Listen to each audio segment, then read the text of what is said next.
sheekadan la yaab kale waxay dhacday horaantii bishii hore haye waxay ahaayeen laba dhalinyaro oo reer Kenya ah oo iska danlaya laakiin iscaashaqay oo kala maarmi waayay muddo isku marnaayeen waxbay raadiyeen ku qalgalaan soo waaye waxay u tageen wadaadkii kaniisadda waxay yiraahdeen maxaa xala wuxuu yiraahdaa anaga bixinaynaa wixii dawladda hoose ay liisanka guurka iyo shahaadada guurka idinka rabtay laakiin idinku maxaad haysaan is eege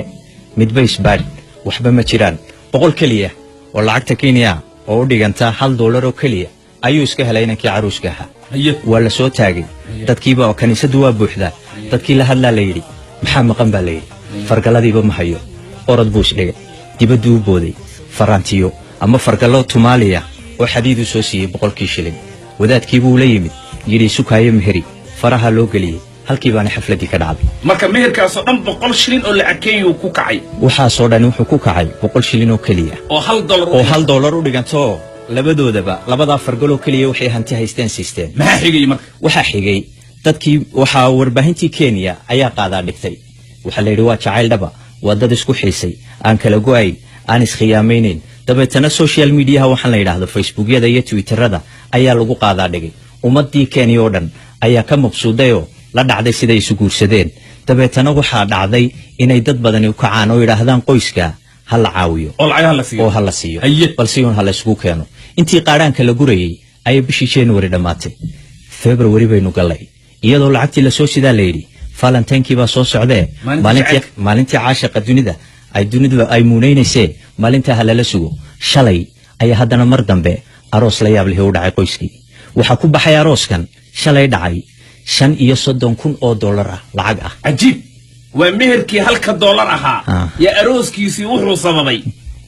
in ay lacagtii noqoto arooskii dambe ay ku baxaan $35,000 ma istiri malaha meherka marka hore la fududeeyay ayaa barakada keenay Cabdirsaaq absolutely taahino dambayse jaceelka noocaas Ahmed Nagaasho maxad ku tilmaami lahayd jaceelkaasi waa ka ruuxigeen malaha dhamaan Cabdirsaaq hay abwaanadeeni hadaan dib u xasuusano jaceelka iyo caashaqada suugaan badan baa laga tiriyay maxad ka xasuustaad Ahmed suugaan badan baa laga tiriyay Cabdirsaaq oo waliba hablaha markay amaanayaan raggii suugaanyahanka Soomaaliyeed muuqaal qurux badan iyo dhirman leh iyo ubax magoolay ayay ku sheegi jireen laakiin tii ugu la yaabka badnayd anigu beedka aan wali maskaxdayda ka goyn waxa weey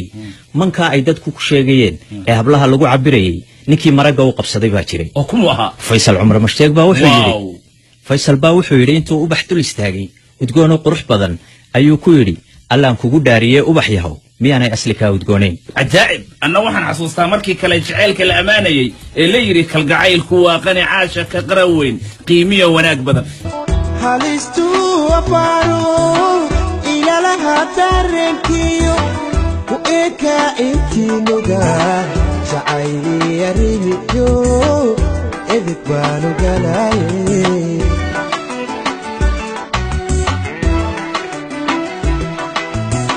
amarale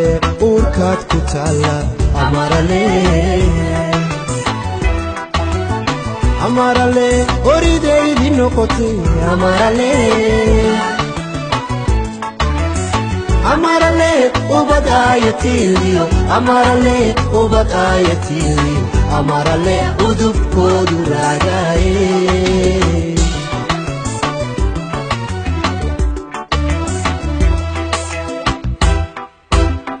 amarale urkaad ku taala